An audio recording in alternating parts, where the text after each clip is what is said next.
song, writing your lyrics, putting it into music, and then singing it is incredibly empowering. I have a little history, and I think that it has helped me with the programs with Songbird Sings. Yes, indeed. I grew up in a musical family. My dad worked with Frank Sinatra and Dean Martin. He wrote some hit songs.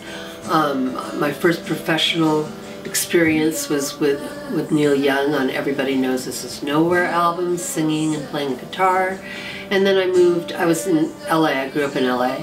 And then I moved to Boston. I started my band, Robin Lane and the Chartbusters, and we had the 11th video on MTV with our song, When Things Go Wrong.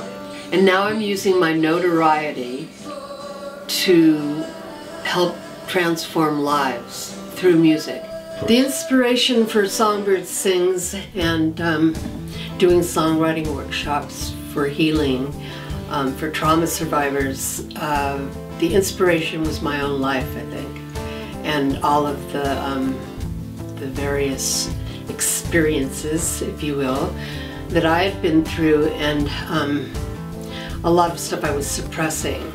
And I started working with women who had survived trauma and domestic abuse and childhood abuse too. And I came to a deeper understanding of my own need for healing and the things that had happened to me that I actually put on a back burner. I never looked at them. There's scientific proof that music really does heal a lot of problems that traditional therapy doesn't heal. Singing, period, is therapeutic. Usually people that have experienced trauma or have gone through domestic abuse or are in domestic abuse situations, usually there's been a history of childhood abuse.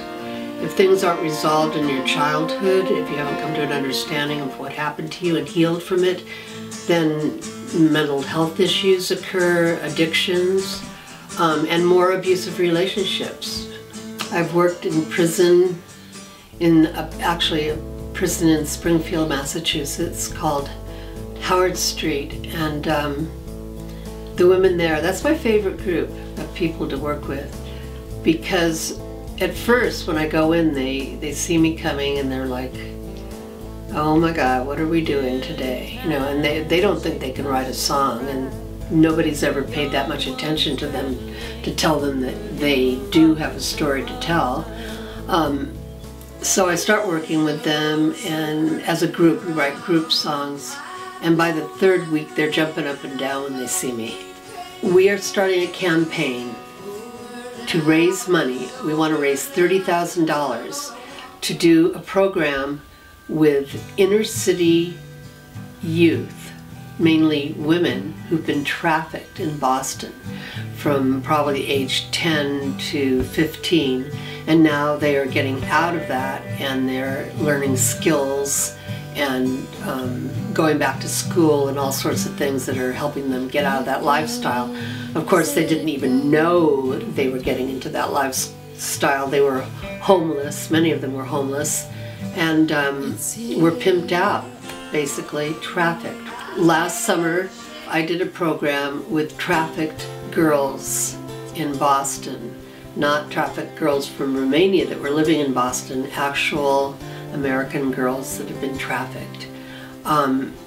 It was a success story. The songs are remarkable. They're just heartfelt, beautiful. These girls had never sung before. Some of them sang. They felt like they were divas coming to the throne of the recording studio, you know, which I set up for them. It was a fantastic and successful program, and we need to do it again. Songbird Sings needs money to teach the teachers how to do these programs so that I have more than just me doing them. All of these programs are free.